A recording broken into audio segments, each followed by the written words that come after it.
preservation of our freedom is everyone's concern.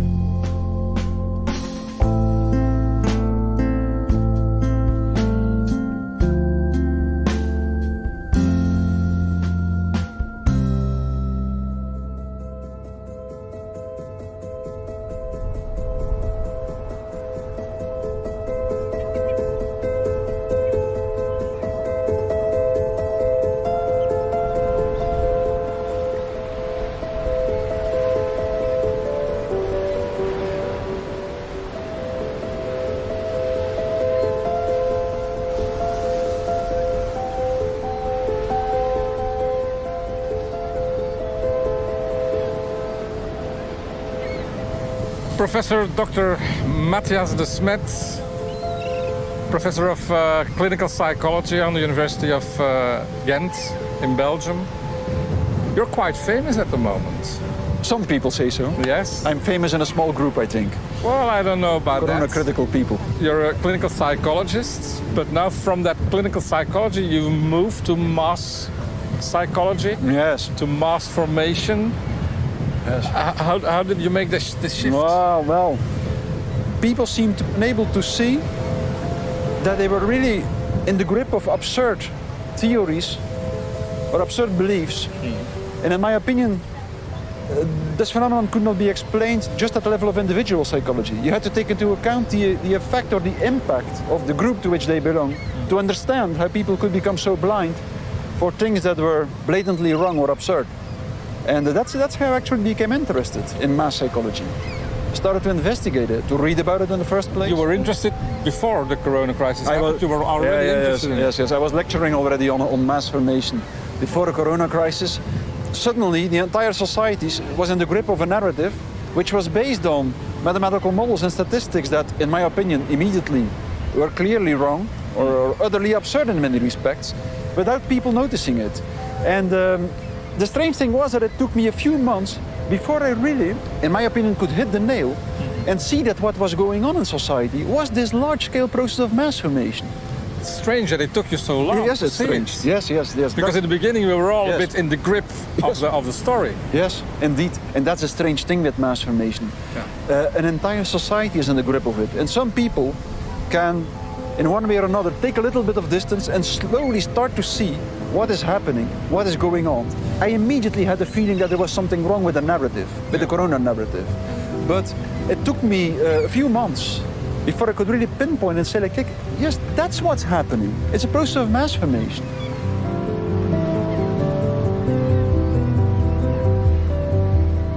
What was for you the first warning, this is not right? A few months before the crisis, I already had the feeling that something was about to happen in society. Oh, really? Yes. The end of December 2019, I had a feeling that all the negative parameters in society were exponentially increasing and that something was about to happen. I had the feeling that the complex system of society was reaching a tipping point. So I went to the bank, paid back my mortgage. Really? And then 2 months later, the corona crisis started. And from the first week, I wrote an opinion paper in which I warned for what was going on. I said that the anxiety, the fear of the virus was more dangerous than the virus itself.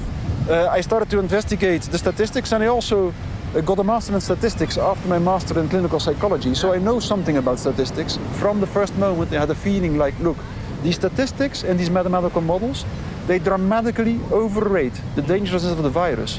And then, like, by the end of May 2020, in my opinion, this was actually proven beyond doubt. Okay. Just because the initial models predicted that by the end of May 2020, 60 or 70,000 people would die in a country such as Sweden if the country didn't go into lockdown. And that didn't happen at all. 6,000 people died. So that was the moment when I fully started to focus on the question, what is going on at the psychological level in society? And that's why when I came up with my little theory on mass formation. Yes. Okay. We're suffering from a bit of headwind here. Yes. I suggest that we go and we look for a nice and calm place. Wonderful. Out of the wind.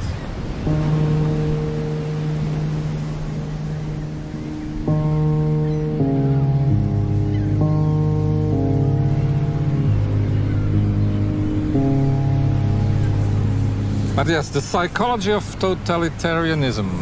This is the English version. You must be very proud because there are people lauding you, like Robert Malone, like Peter McCullough, Robert Kennedy Jr., also Eric Clapton, who really like your work. It's been quite a year for you, hasn't it? Yes, it was quite a year, yes. It's a strange feeling, a strange experience of seeing how a little theory on mass formation is spread around the world during the last 1 year, months, maybe, yes, or 10 months, yes. Yeah. Earlier on we were talking about fear, the fear-mongering that happened in the beginning of the corona crisis, where you made the click to say this is like the mass formation happening. Is fear one of the most powerful emotions that can be triggered? What happened was not so much, I think, that new fear and new anxiety emerged in the crisis, but it was that an already existing anxiety and fear in the population was reorganized and redirected at an object. Or a mass formation usually only emerges in a society or can only be provoked in a society if there is already a high level of fear and anxiety. And then it's easy, once the population is confronted with a lot of anxiety, it's easy to direct all that anxiety in one time at an object, for instance a virus, but it could also be the Jews, or it could also be like in Nazi Germany in the beginning of the 20th century, or the aristocracy in the Soviet Union, or the witches during the witch hunts, or the Muslims during the Crusades. It doesn't matter. So what happens, I think, is that when a mass formation emerges, all this anxiety that is already present in a population is suddenly directed at one object, and from there on, leaders of masses can easily use that at their own advantage. The first step in the process is usually that many people feel socially isolated. That's usually the first step. We've seen the emergence of a more and more excessive industrialization of the world. And we've seen how more and more technology was used. And the excessive use of technology that more and more at psychological level disconnected people from each other and also from the natural environment. And once people are in this state, a state which is called a socially atomized state, to use the term that the Frankfurter Schule and Hannah Arendt used, once people are in this state, they start to deal with a lack of meaning making in life, a feeling of purposelessness, and also, and that's very extremely important, a specific kind of anxiety, frustration, and aggression. What we often call a free-floating anxiety, frustration, and aggression. Not binded to something you can exactly really see. Exactly. People feel anxious, frustrated and aggressive without knowing what they feel anxious, frustrated and aggressive for. It's that state that makes people vulnerable and sensitive to mass formation.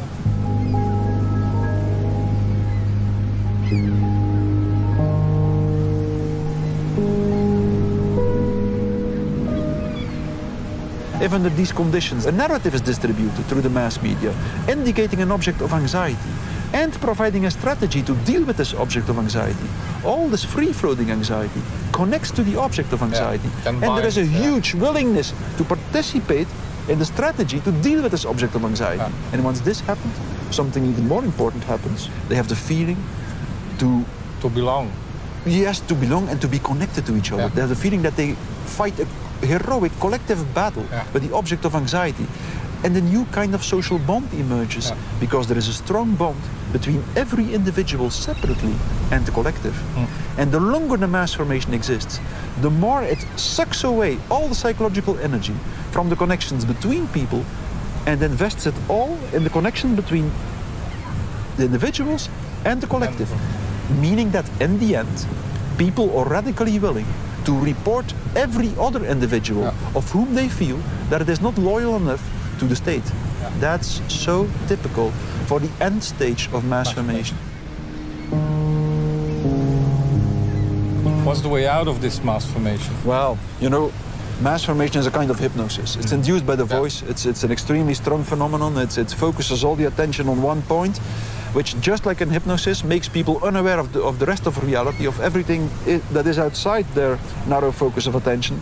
Once you understand that mass formation and hypnosis are identical, the only thing you can do when mass formation emerges is to continue to speak out. History shows us, and that was something that was described by Gustave Le Bon already, that the people who are not in the grip of mass formation typically try to show the people in the mass formation how absurd the narrative is that they believe in, but Le Bon also mentions that these people usually won't succeed in waking up the people in the mass formation, because if other people continue to speak out, they will typically make sure that the mass hypnosis or the mass formation doesn't go so deep that people start to commit cruelties towards everyone who doesn't go along with them. That's the effect a dissonant voice has on the masses. It's the most important effect. And history shows us, like, if the dissonant voice stops to speak out, which happened, for instance, in 1930 in the Soviet Union and in 1935 all the opposition in Nazi Germany, all the opposition was silenced. And within a period of about 6 months, in both countries, the cruelties started. I wanted to go after this to Malaga. There we have an icon of disruptiveness and who broke the mold, which is Pablo Picasso. And he would have spoken, I think, loudly against this. I wanted to pick up on what you said about Nazism and communism. There we saw that artists like Picasso, there were a lot of artists who collaborated with the regimes, which is very strange, because you would think that artists would go against this Yes, indeed. Even these intellectuals and these artists that strongly opposed these ideologies that ultimately led to Nazism and to Stalinism changed their mind once the mass formation emerged and the process of totalitarianization started. That's a strange thing. Mirlo describes this in his book, A Rape of the Mind. Once this mass formation emerges, suddenly change their mind, mentally surrender, and suddenly start to become convinced that this new ideology, this totalitarian ideology, is not so bad. What's the difference? Why do some buy into the narrative so easily and other ones say, no, I don't believe this? That's the big question. I know people who wrote books about biofascism and techno-totalitarianism before the corona crisis. And suddenly, when all these phenomena actually started to happen, they suddenly changed their mind. And they even smeared the reputation of the people who went against this ideology. So that's a strange thing. But why it happens, why some people go along with the masses and other people refuse to go along and resist, defy the masses, that's a question that has been asked time and time again throughout the last 200 years. And nobody is really capable of giving us a satisfying answer. We'll ask the ghost of Pablo Picasso when we go to Malaga. That's a wonderful idea. Yeah.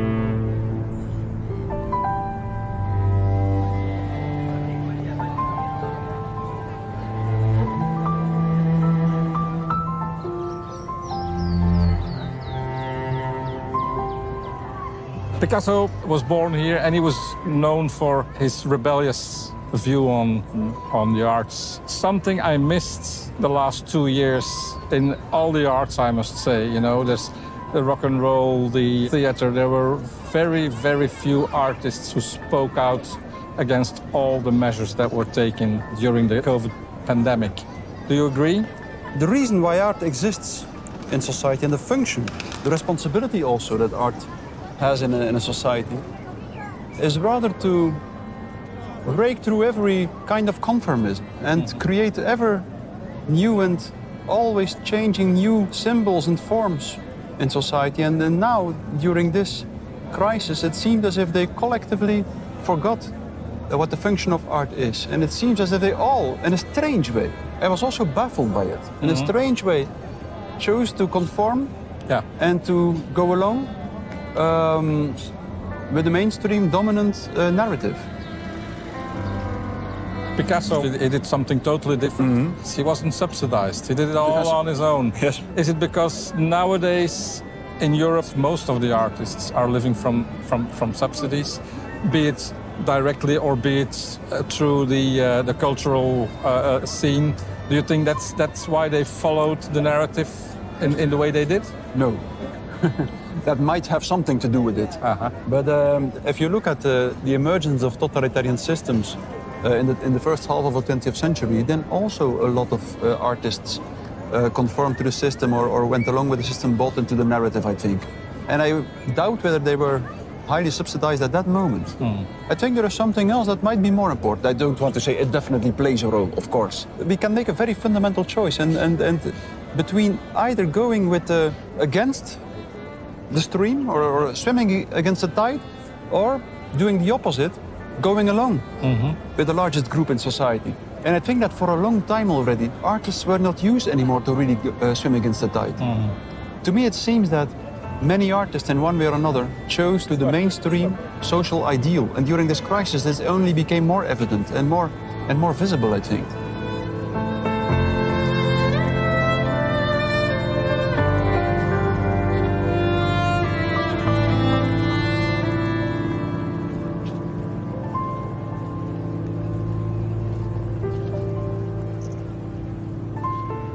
There were two exemptions, which I saw in people who spoke out against the narrative. One is Van Morrison, the singer, and the other one is Eric Clapton. And Eric Clapton even talked about you. Did you ever talk with him? No. I know he talked about me. I've seen some interviews where he talked about me. He liked my book or my theory on mass formation. He even wrote a note on the cover of my book now. It's strange, it's extremely strange, yes. That the rest chose to shut up and to remain silent, or even actually really went along with the narrative. Especially because a lot of artists always say, can art save the world? And now they were silent. They were. Art should be one example of truth speech in society. Yeah. And it wasn't in this crisis. To me, it seemed that they collectively failed to take their responsibility as an artist. Yes. But because we really were dealing with a pensée unique, groupthink, and exactly at that moment we need art to break through the groupthink, to introduce like a new discourse. And exactly at the moment society needed them, I think. They failed to be there. Yes. They failed us. They failed us. I wonder if what Picasso would have done. That's a good question. Yes, that's a good question, because it became clear to me how hard it is to predict actually who would choose to go along with the groupthink or the opposite, speak out, yes. And of course Picasso was someone who, his entire life, throughout his life, he constantly, time and time again, chose to create something new. As far as I know, he never chose to buy into the mainstream narrative or the mainstream style in art. So we can only hope that he would have chosen to speak out. But we cannot be sure, I think. You never can be sure. You never can be sure, no. We only can hope. Good old Pablo. Yeah.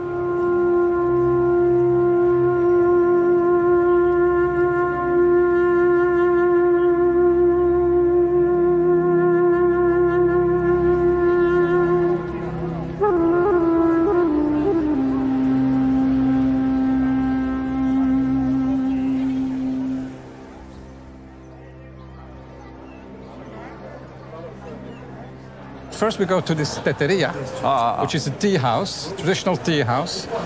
This is the biggest tea house in Malaga. They have a lot of different tea. It's probably something that stems from the old tradition of the Moorish times. Yes. Yeah. This is the Moroccan version, the Moroccan tea. The Arabs were here for about 800 years, so it's still something that they left here. I think this is like a ceremony, as they do it in Africa, in Northern Africa, as they do it also in Japan. Did we lose this kind of ceremonies in our society? We lost touch with rituals and the importance of rituals, I think. And that's only logical, I believe. If you just consider our dominant view on the world, which is a very materialist, mechanist view, I believe there is no reason whatsoever to believe that rituals could be important, and still we need it. We have rituals in religion still, but there's no introduction of new rituals. I believe there is. Yeah? I believe there are new rituals, but we do not recognize them as such. Certain corona measures, everybody agreed, or everybody knew somewhere, even the experts acknowledged that in the end they were primarily symbolic measures, and they functioned as a ritual. They functioned as a ritual, I think, because ritualistic behavior is exactly a kind of behavior that is meaningless from a pragmatic point of view. It has no pragmatic purpose, and that demands a sacrifice of the individual, a sacrifice through which the individual shows that its own individual interests are less important than the collective interests. That has always been the function of a ritual. It makes me think of the wearing of a mask. The wearing of a mask, for instance, is one example, yes? Yeah. Yes, definitely. Yeah, yeah. And also the closing of the hotels and the restaurants. The Minister of Health in Belgium just reported, just like that it was a symbolic measure, he said. That it wouldn't really stop the spreading of the virus, but that it was a symbolic measure to remind everyone that there was such a thing as a virus, and that we should fight this collective battle with the virus. So I think you can see in several respects that we need behavior, symbolic behavior, that through which we show that we want to sacrifice something of our own egoistic interest for the collective. But the problem is, if a ritual is recognized to be a ritual, we usually will be aware that it should be limited, that we shouldn't go too far in it. If we participate in the rituals without really knowing that we participate in the ritual, then it can be without limit. And that's what we see exactly in every kind of totalitarian system and every kind of mass formation. There is like a kind of ritualistic behavior which is not recognized as such, and which is truly pushed to the limit. But it's pushed to the limit by the masses itself. People do it voluntarily. Yes. They follow each other. They're like lemmings. Yes. They're like lemmings throwing themselves off the rocks. Absolutely. On the one hand, the masses participate voluntarily in the rituals, but on the other hand, also the leaders constantly impose new rituals.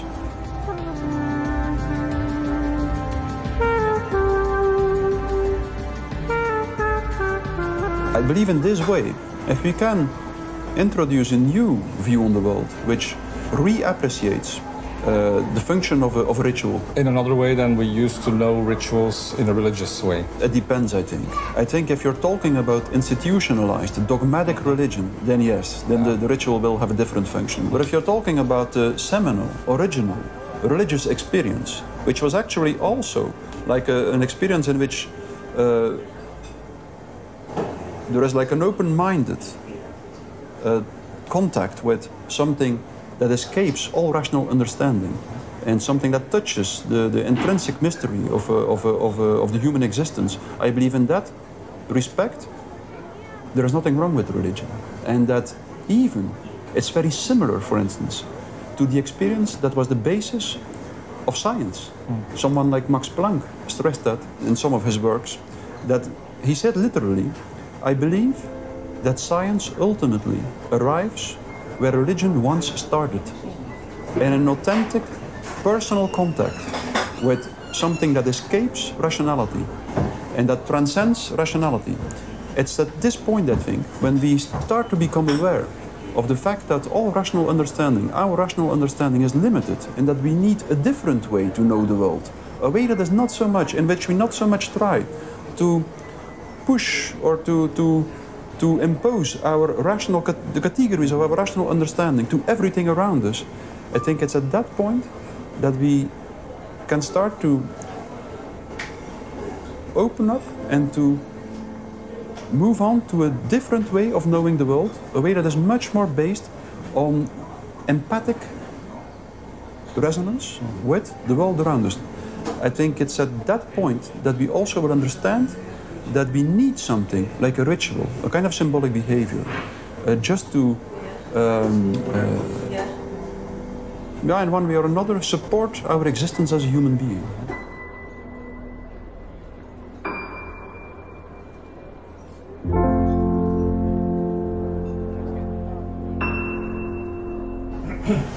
Yes, I'm more used to the Chinese tea tradition, where the tea resembles more something like hot water. You almost don't taste it, but it's very subtle and sublime.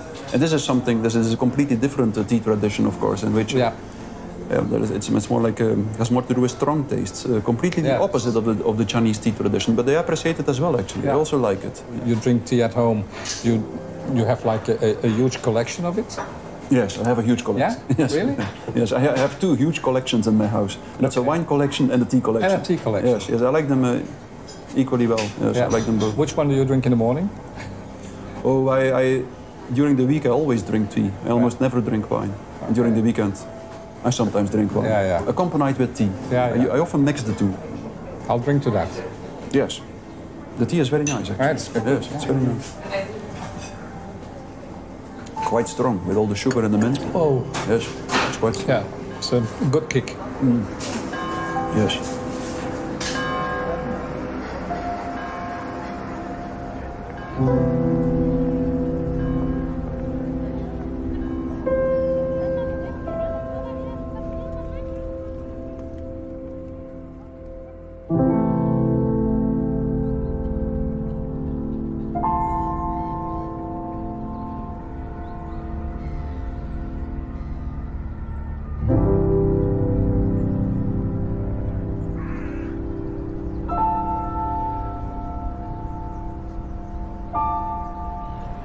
Let's talk about science, the illusion of objectivity of science, because we think science is like our new god. I think that many people are very naive in thinking about the relationship between numbers and facts. The measurement scale has an enormous impact on the measurement outcome.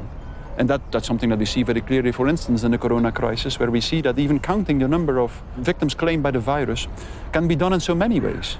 95% or something of the casualties of the victim in the United States had several other medical conditions. So, will we count them as a victim of the virus or as a victim of one of the other medical conditions? That shows it very clearly, I think, how relative objectivity is in the sciences. And we knew that already much longer, actually. Like in 2005, that was about the time that I started to write a PhD at Ghent University. The so-called replication crisis started, which showed, it's very surprising, in certain academic domains, up to 85% of the academic papers, of the academic studies, is not reproducible.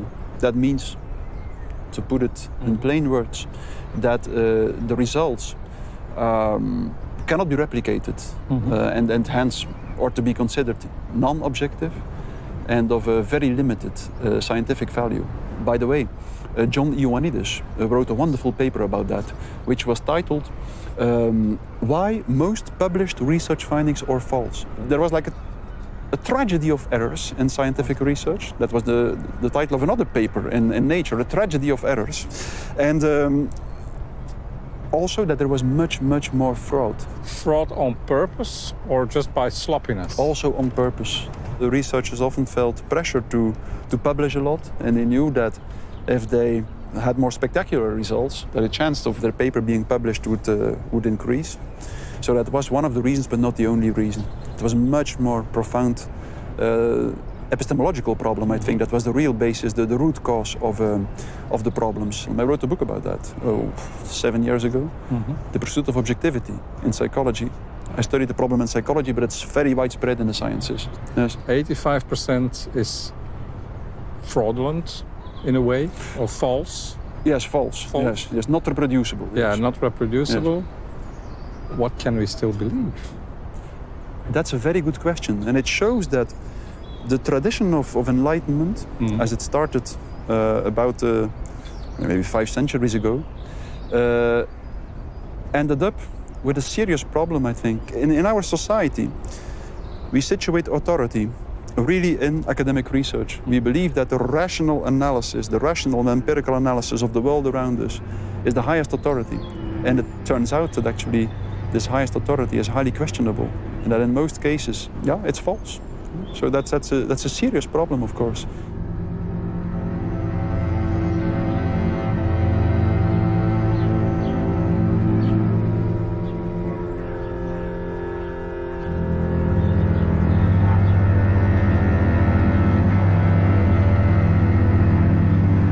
how can we fix this problem of false science? I think we'll have to accept, in the first place, that certain things can never be measured, can never be rationally understood, can never be entirely objectively studied, and so on. We'll have to accept the limits of science. And then we will have to try to move on to a different view on man and the world, I think, where rationality is not as central as it is in our contemporary view on man and the world. That's one thing, of course.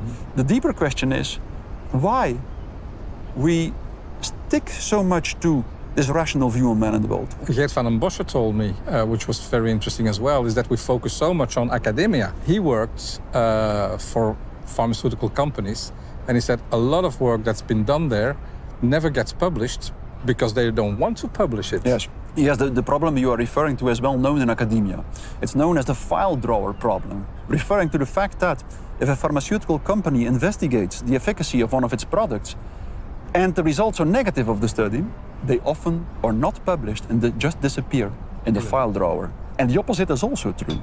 If a pharmaceutical company investigates the efficacy of one of its products and the results are positive, then they often will be published not one time but 10 times. Okay. Yes, of course, which biases the meta studies based on all these publications to a very high extent. In your book, you also talk about numbers. That numbers are very important. If you attach something to a number, people believe it more than they would if you just tell the story. Yes, it's a very strange fact, of course. Like when you measure something, when you express something in numbers, they have a very strange psychological effect. If people see numbers, they believe they are under the illusion that they see facts. While, of course, the relationship between numbers and facts is not at all a one-to-one relationship. You can measure the same fact in a lot of ways. And except strictly unidimensional phenomena, for instance, a straight stick can be objectively expressed in numbers. But it's very rare in nature. We were constantly confronted with numbers about the number of victims claimed by the virus, but the number of victims claimed by the measures, by the corona measures, was almost never expressed in numbers. So this is the most elementary consideration that one can make in such a crisis, namely an elementary cost-benefit analysis. What is the cost and what is the benefit of the measures? Was never really presented in the mainstream media, which is very strange, of course. And not in numbers. And not in numbers. Sometimes the collateral damage of the measures was mentioned, but it was almost never expressed in numbers. And that's exactly the reason, of course, why the collateral damage did not have the same psychological impact as the damage claimed by the corona victims itself. If you express a phenomenon in numbers, people will believe that they see facts and they will focus their beliefs and the entire narrative they stick to on that part of reality that is expressed in numbers. And if something, for instance, the collateral damage, is not expressed in numbers, it will be as if, or it will have not the same psychological impact. It will be as if it doesn't exist. Interesting. We'll continue tomorrow. We go from the sea and from Malaga, we go into the mountains. Ah, wonderful.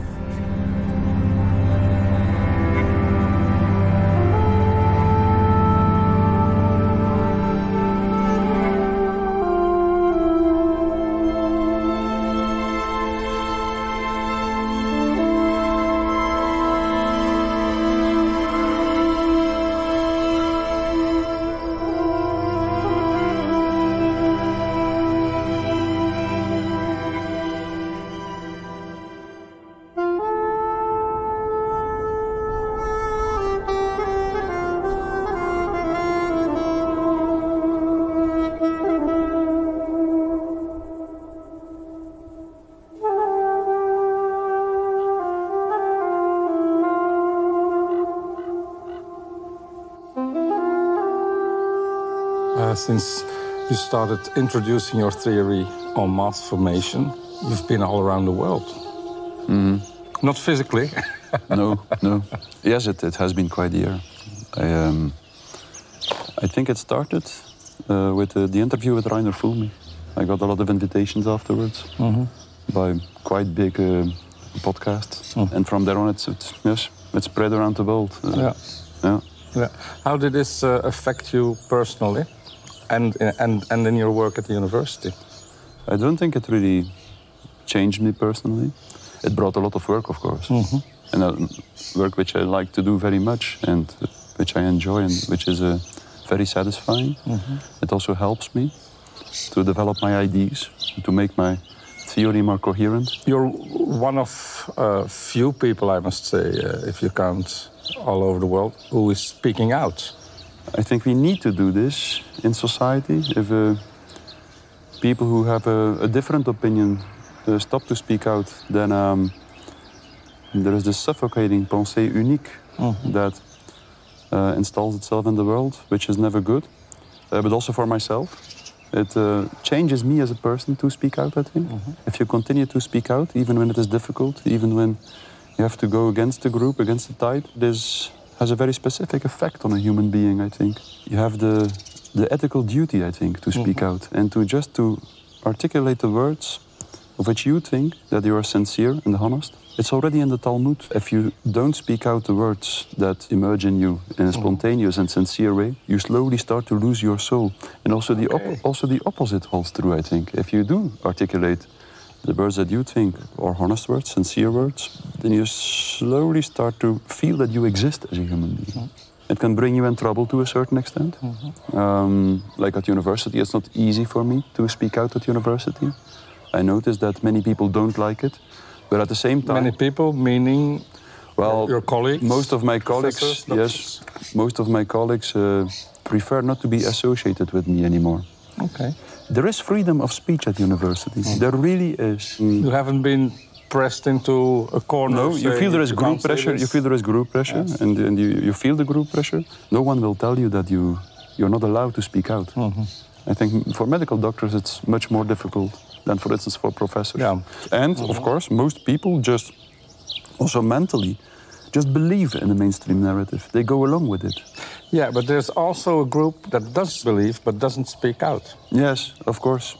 Doesn't this make you mad that you're standing there alone with a lot of headwinds? There are more people that who know and who feel, or who have the impression at least that there is something wrong with the mainstream narrative, also at university, but who won't speak out, indeed, because they prefer to take the easy way and just remain silent.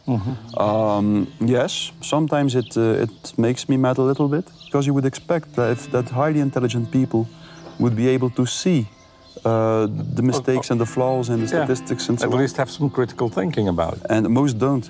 And that's one of the most remarkable things about mass formation, of course, that the higher the level of education, the more vulnerable people are for it.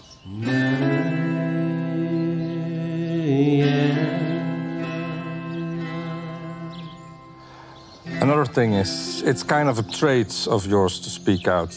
Does this run in the family? Is it something that the family Desmet always has done, or is it something you have learned to yes, do? It runs in the family, yes. Generations, there are these stories about people in our family who spoke out 200, 300 years ago. Well, that was not in line with religious discourse.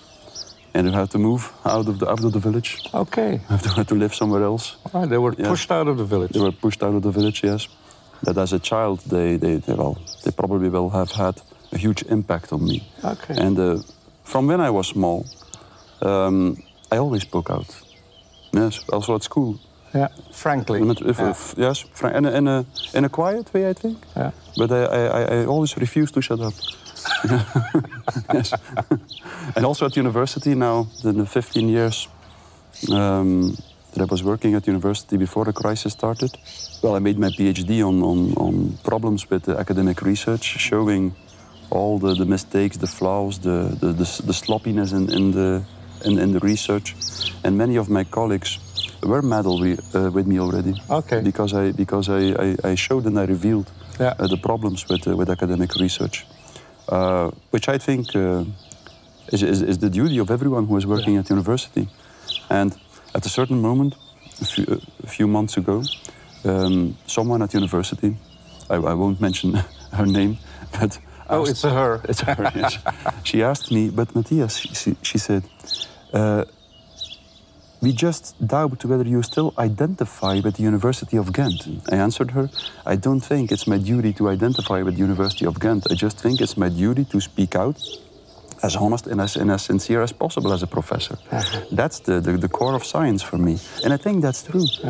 Too many people identify with institutions or with the mainstream narrative or something. That's not what you should do as a human being. In the first place, you should try to know or try to have an opinion on what's true or false, and just speak out as honest as possible. That's the only ethical duty we have.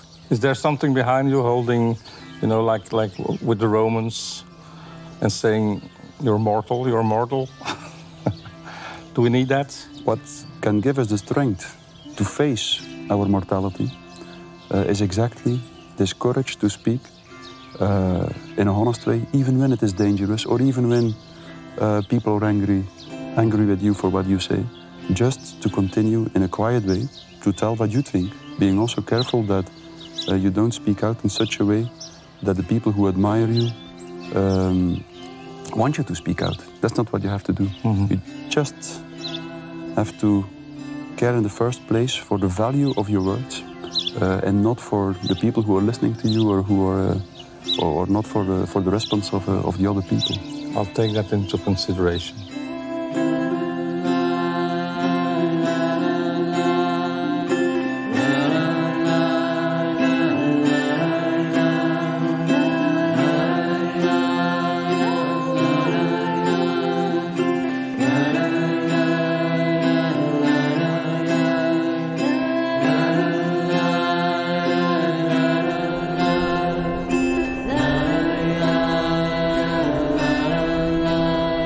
Matthias, one of your big influences was Hannah Arendt. She wrote about the banality of evil. People don't see that they're evil. They think they're doing good. That's one of the major characteristics of totalitarianism, I think, which also distinguishes it from a classical dictatorship.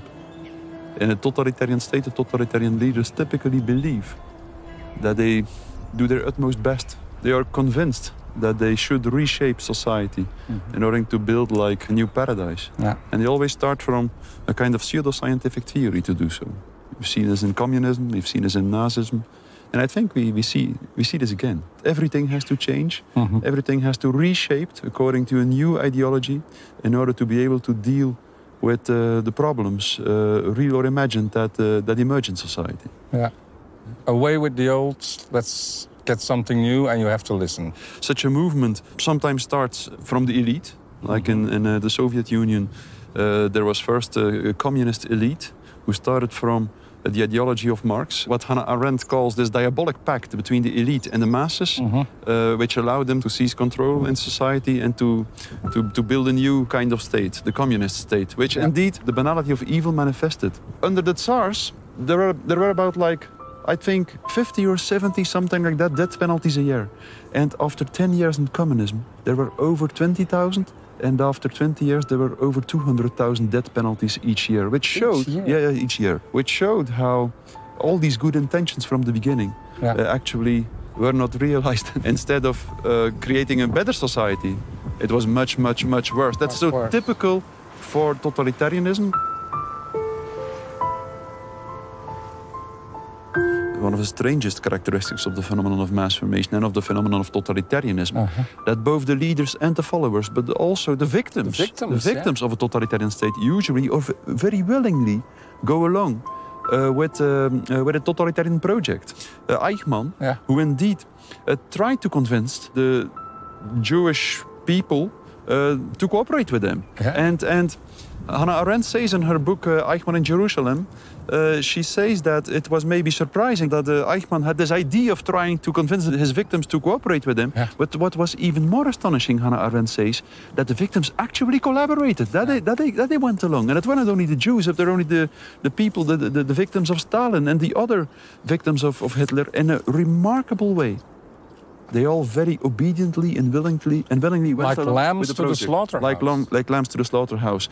And there is also always a certain part of the victims who knows what's going on and who refuses to cooperate and who try to wake up their fellow victims and who usually don't succeed. There are many letters preserved from the Second World War of Jewish people who try to warn their fellow Jewish citizens, like don't go to that train, it will bring you to your funeral. And they typically were reproached that they were conspiracy thinkers even then already. Oh, okay. Yes, there was this woman in Berlin who wrote several letters to Jewish people, and time and time again they reproached her that she was much too conspicuous. She stopped to try to convince the other people because she felt that it was just hopeless. They just didn't want to see what was going on. Is this a result of group pressure? I guess you're familiar with the Ash experiment, which shows, for instance, what even a small group can have on the mental functioning of individuals. Yeah. The Ash experiments are very simple, actually, and also very interesting in this respect. And he asked small groups of 8 people to give him the answer to a simple question. He showed 3 lines on the left part of a board, and then 3 lines with different length, 10 centimeter, 50 centimeter, and 1 meter, for instance. And then he showed a 4th line of 50 centimeters. And he asked the participants, one by one, which one of the first 3 lines is as long as the 4th line. And even a child could see, of course, that it was the middle line, the first 3 lines that was as long as the 4th line. But 7 of the 8 people in the group were collaborators of Ash. Ash asked them first, which line do you think is equally long as the 4th line? And the first 7 people all gave the wrong answer. They all answered that the first line of 10 centimeters was as long as the second line of actually 50 centimeters. So only 25% of the real participants gave the right answer. Yeah. 75% of them all followed first 7, went along with the first 7 people and just gave the wrong answer. And upon being asked why they gave the wrong answer, that was also very interesting. Half of them said, like, well, we knew that the answer was wrong, but we didn't dare to go against the rest of the group. Yeah. That's peer pressure. Yes, but a substantial percentage said that upon hearing that 7 people in a row thought that the first line had the same length as the 4th line, they started to believe that it was actually true. Okay. So that's extremely interesting. And that's part of the explanation of the phenomenon of mass formation. But there is much more in a large-scale phenomenon of mass formation, such as the ones that lead to totalitarianism. There is much more than that. It's not only group pressure. So it's not about the money, because sometimes they say, some people get rich of it, or some people, they have an advantage. I think that Hannah Arendt was one of the few people, maybe even the only one who really understood. Yeah. She said, even the totalitarian leaders do what they do because of the money, even not because of the power, she said. Because in the end, also the leaders are radically willing to self-sacrifice themselves. Yeah. And then we are talking about the public leaders of the masses. Yeah. The public leaders of the masses, the people who articulate the narrative that leads to the mass formation in public space. Yeah. They are convinced that society should be reshaped according to one or another race theory, for instance, as in Germany. Or here, in this case, I think, we are dealing with people who are convinced of a technocratic ideology, even a transhumanist ideology. Yeah. So the leaders usually fanatically believe in the ideology. If we look now at Russia, yes. At Putin, yes. Do you think this is a typical authoritarian guy? Does he have his people also in this mass hypnosis? I definitely don't believe that Putin. I hope Freud doesn't listen to the Putler. To the episode. Putin, in my opinion, is an authoritarian leader. Yeah. And maybe even a dictator. You could. It depends, I think. But he's not a totalitarian leader because be it only for this reason that he doesn't start from this pseudoscientific ideology which he believes should be imposed to society, should reshape society. That's not typical of Putin. And I also don't think that his strategy relies in the first place on indoctrination and propaganda.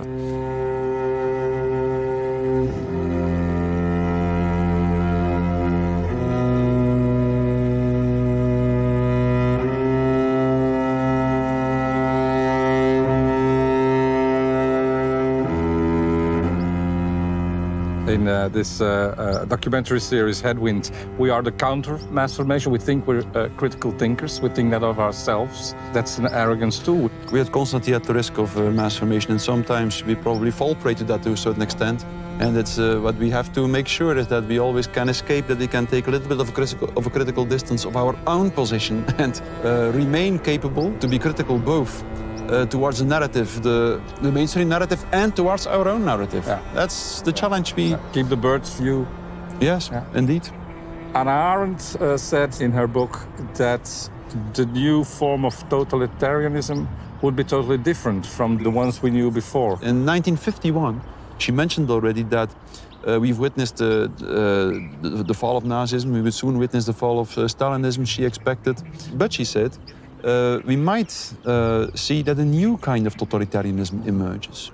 And this totalitarianism, she said, will not be a fascist totalitarianism or a communist totalitarianism led by gang members such as Stalin or Hitler, but it might be a technocratic totalitarianism, she said. She didn't use the word technocratic at that stage. She just said it might be a totalitarianism which is led by dull bureaucrats and technocrats, which is exactly what we understand now under technocratic totalitarianism. George Orwell as well, in his book 1984. I believe that the essence of a technocratic totalitarianism is that it believes that the problems of society can only be dealt with extreme technological control of society.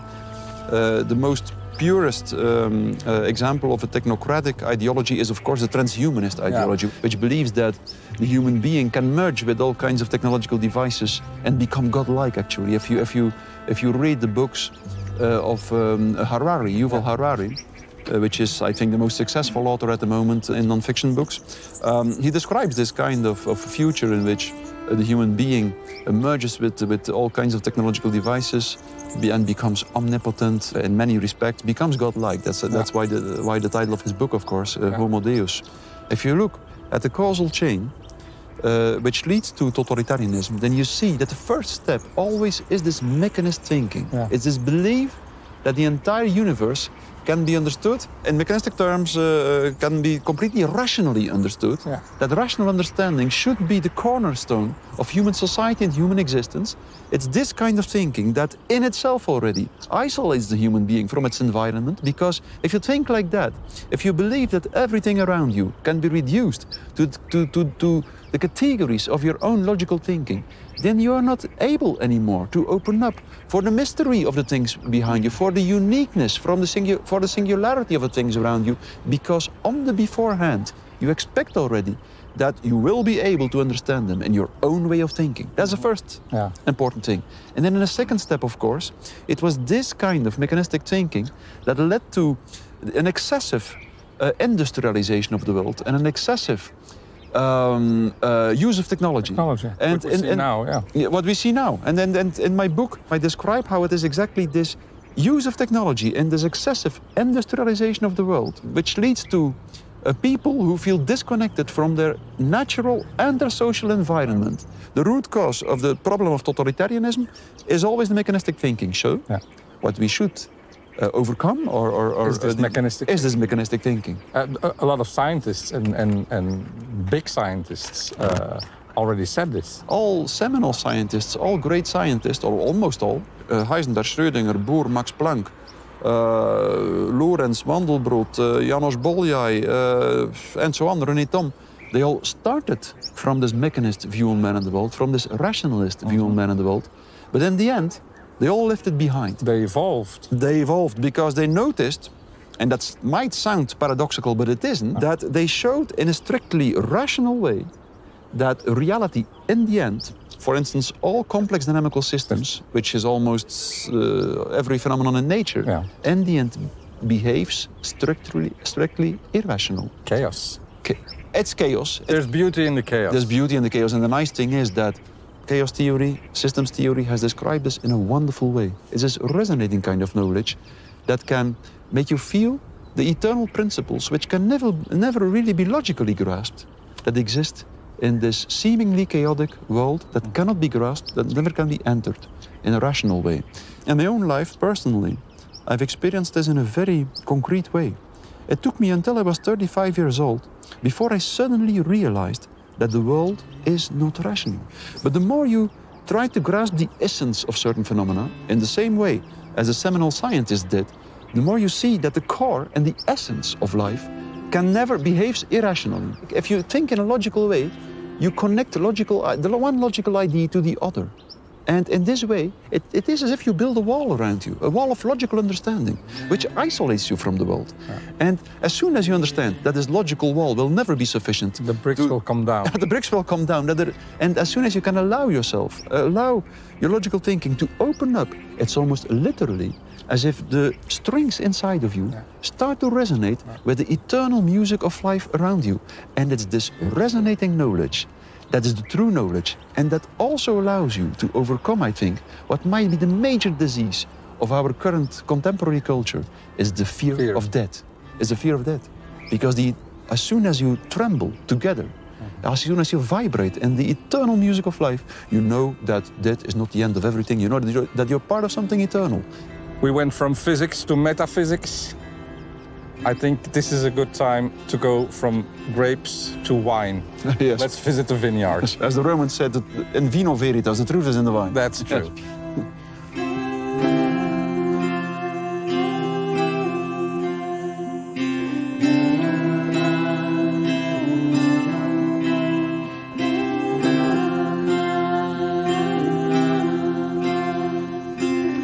We're here in this typical Andalusian vineyard. It looks different than a French or an Italian because we're here at about 1,100 meters high. It gets really, really hot in summer. The leaves have to cover the grapes. The other way around. They want to create shade and... They need shade, and you can see they're still little now.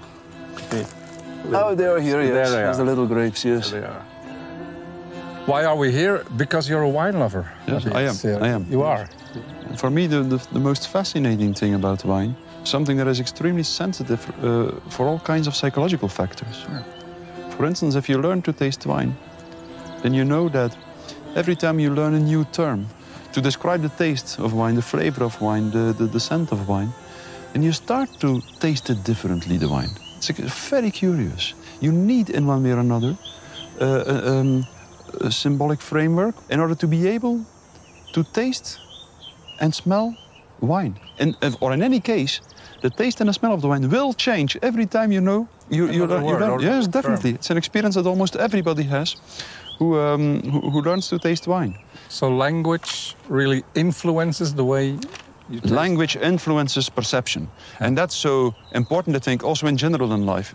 We are not aware of that usually. We don't know that the narratives we believe in will create our reality. And also in the crisis we are going through now, we have to realize that the narratives we believe in will create our perception, will create how we perceive the world, how we see the world. The facts confirm our narrative, but it's also the other way around.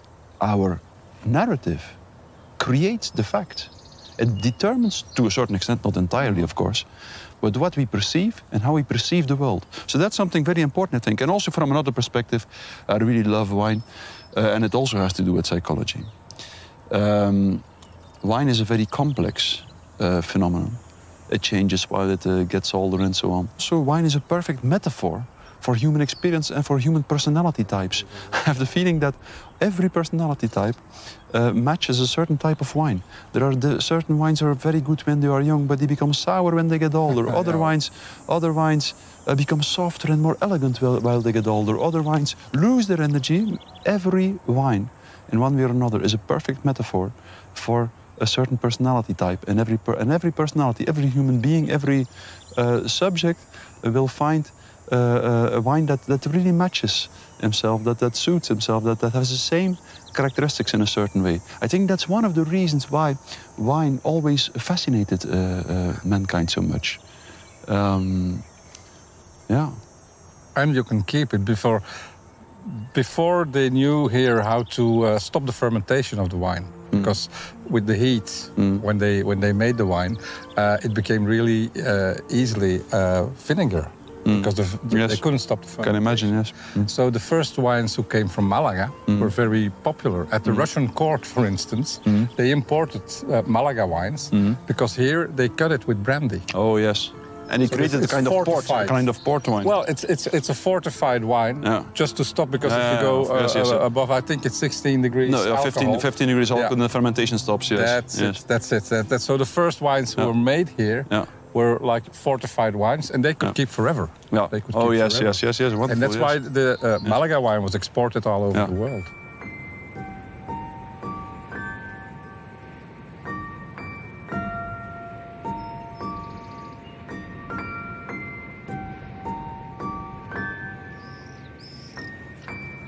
Matthias, we're here in a stunning, beautifully nature. Do you love nature? Is it necessary for you to be in nature? It's very important for me. It makes me aware of the fact that I belong to an overarching system, and maybe system is not the right word. Maybe it's better to speak about an organism, or in any case, something alive. You're part of something that is bigger than us. And as a human being, you're not meant to live in a disconnected way.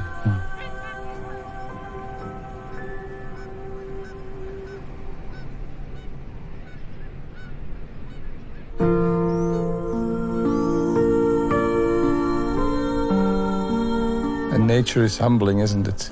Nature is humbling, yes. Yeah. It can make you feel small, or at least it can make you feel aware of the right proportions in life. Yeah. Yes.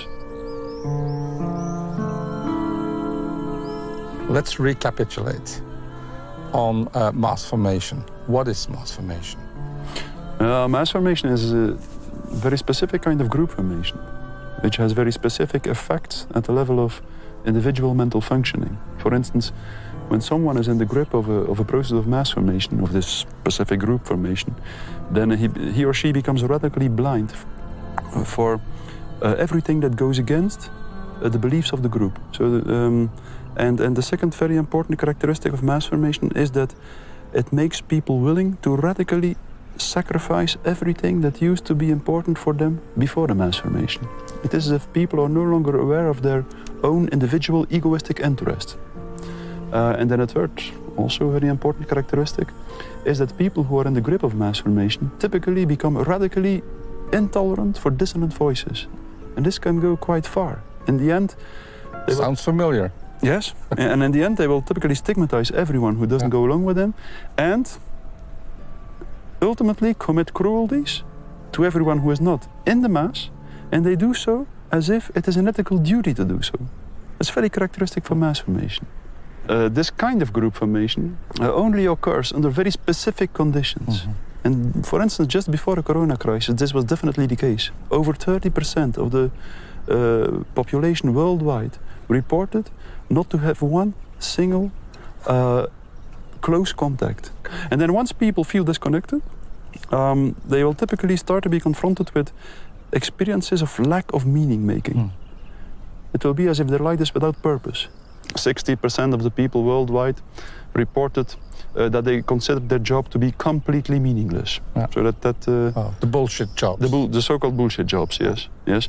And once people feel socially disconnected and are confronted with experiences of a lack of meaning making, something specific happens at the affective level, they will typically experience so-called free-floating anxiety, frustration and aggression. Meaning a kind of anxiety, frustration and aggression in which someone doesn't know what he feels anxious, frustrated and aggressive for, which is a very aversive mental state. Because if you feel anxious, you don't know why you feel anxious. If you're attacked by a lion, you know why you're afraid. Yes, and you can consider strategies to run away from the lion. But if you don't know what you're anxious for, then you feel completely out of control. Then all this freely floating anxiety might suddenly connect to the object of anxiety in the narrative, and there might be a huge willingness to participate in a strategy to deal with the object of anxiety, no matter how absurd this narrative might be. And in the next step, something even more important happens. A new kind of social bond emerges, because many people participate in the strategy to deal with the object of anxiety. At the same time, there is like a collective, heroic battle with the object of anxiety, and people feel connected again. And it's exactly that was the root cause of the mass formation, was exactly the state of disconnectedness. For instance, during the corona crisis, they were all talking about solidarity, but at the same time they accepted that if their neighbor got an accident on the street, they were no longer allowed to help him, unless they had, by accident, surgical gloves and a surgical mask at their disposal, which means never. If their parents were dying, they were not allowed to visit them. People accepted that. Totalitarian states, which were always based on mass formation, in the end always end up in a radically paranoid atmosphere in which individuals are willing to report each other, even the people that they used to love a lot before the mass formation, to the government. Yeah. A woman of Iran I was talking with a few months ago, she lived in Iran during the revolution in 1979, and she told me that she had seen with her own eyes how a mother reported her son to the state because she thought he was not loyal enough to the state. Wow. And how she hung the rope around his neck just before Literally. he was hung. Literally hung the rope around his neck before he was hung. And how she claimed to be a heroine for doing so. Scary. Yeah. To get this message over, you need a lot of propaganda, no? Mass formation can emerge in a spontaneous way, but it usually will not continue to exist without the constant repetition of the narrative through something like the mass media. Actually, in this way, they constantly re-hypnotize the people a little bit. Yeah. Mass media are a necessary ingredient or component for large-scale and long-term mass formation to exist.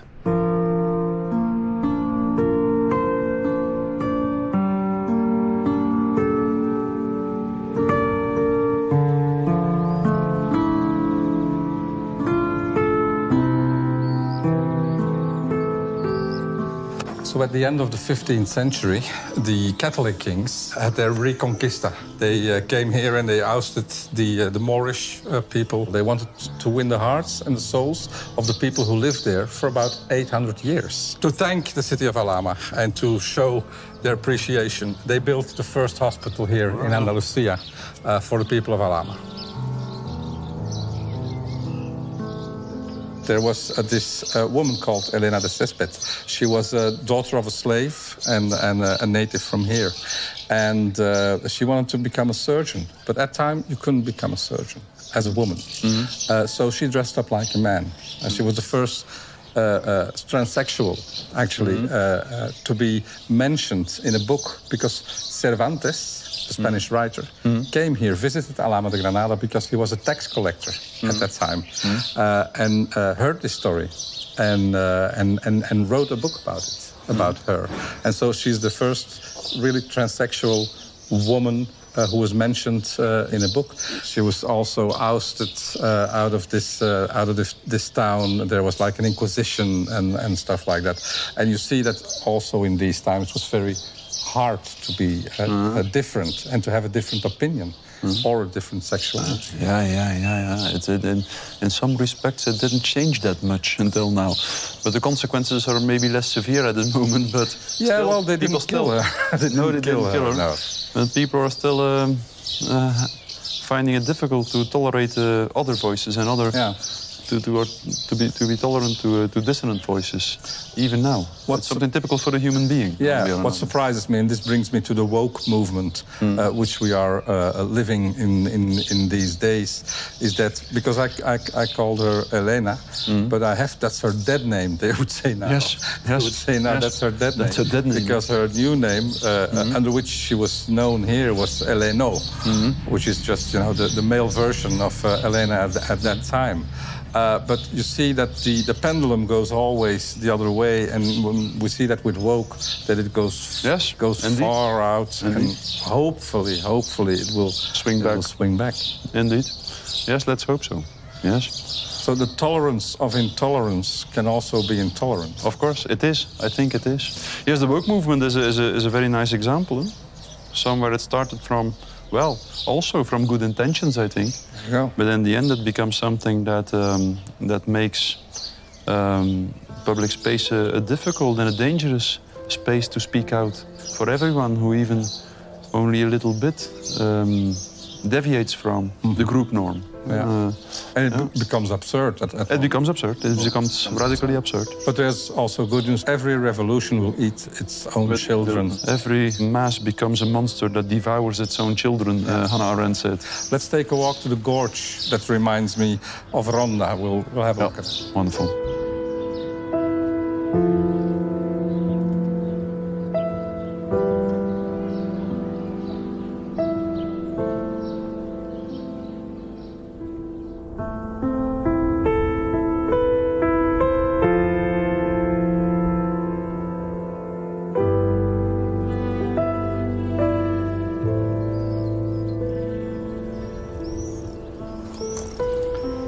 Mattias, we're here in front of a small cave dedicated to the Señora de los Ángeles.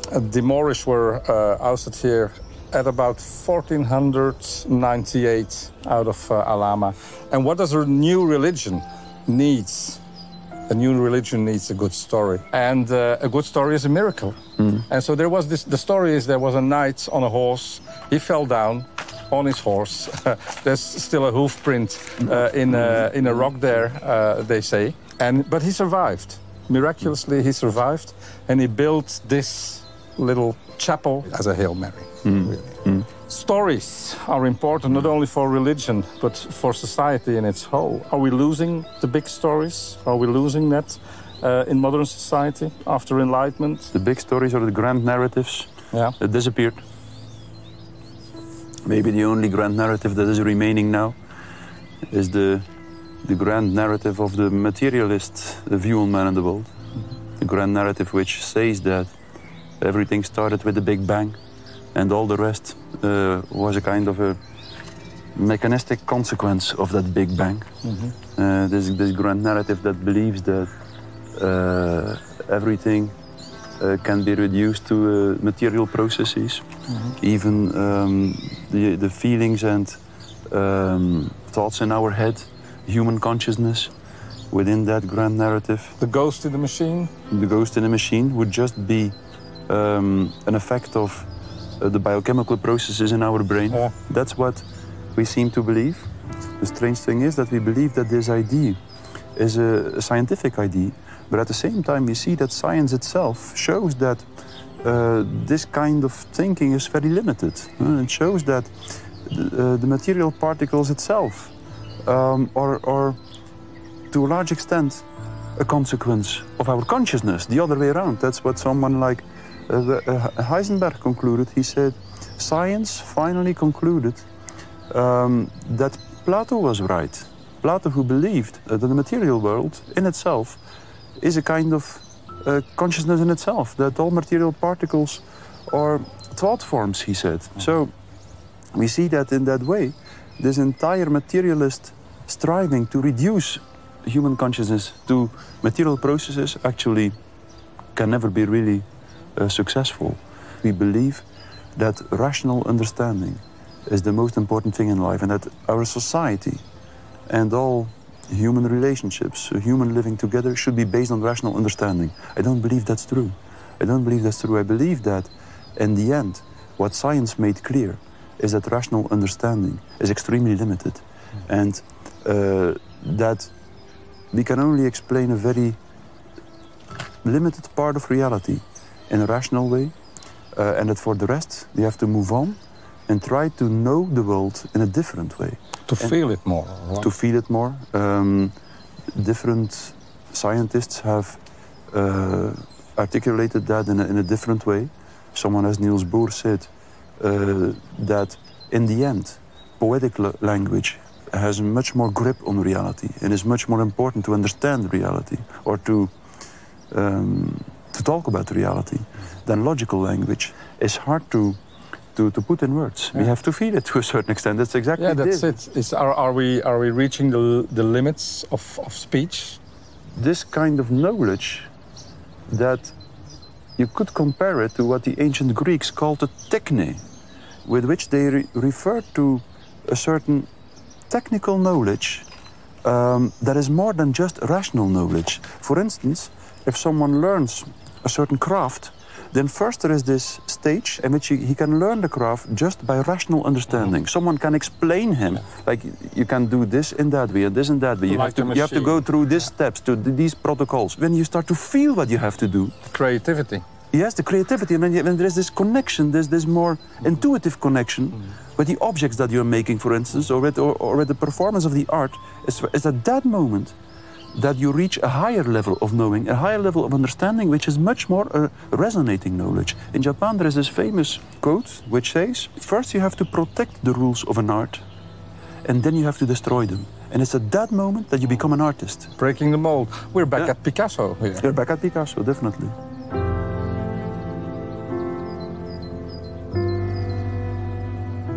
There's another thing that's very important, the fear of dying. in this materialistic world has grown. It has grown, definitely. In our culture, we can no longer tolerate the idea of dying. It is as if dying doesn't have a place anymore in our way of looking at the world.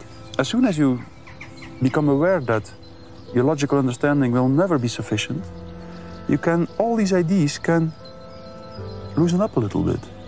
There becomes a certain distance between the ideas, and you start to be capable, I think, to resonate, just like a string, almost literally. That's what I explain in my book on the psychology of totalitarianism, that the human body, in a certain way, truly is a string instrument. Vibrates. It vibrates. You have the muscles that are over the skeleton, and they can vibrate. When you enclose yourself in logical constructions, you stop vibrating and resonating with the music of life around you. All these things go hand in hand, I think. I think that it is at the moment that you can transcend logical thinking, that you start to be aware of the fact that there is much more than rational understanding. I think it's exactly at this moment that you start to resonate with the world around you, and it is at this moment that you start to feel something of the eternity of life around you. I always say the eternal music of life around you.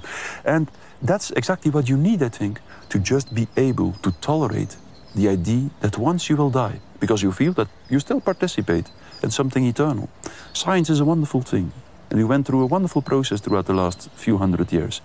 But we also have to transcend it. We also have to go further. We have to realize that there is something beyond rational understanding. And that's exactly the fact that we sooner or later will die. And that's exactly also the moment at which we will be capable to really live this life. Because if you're too scared of death, you cannot live your life, fully live your life. Are you a religious man? And I don't mean that you believe in God, but in the literal way of relire, to connect these people, to connect with nature.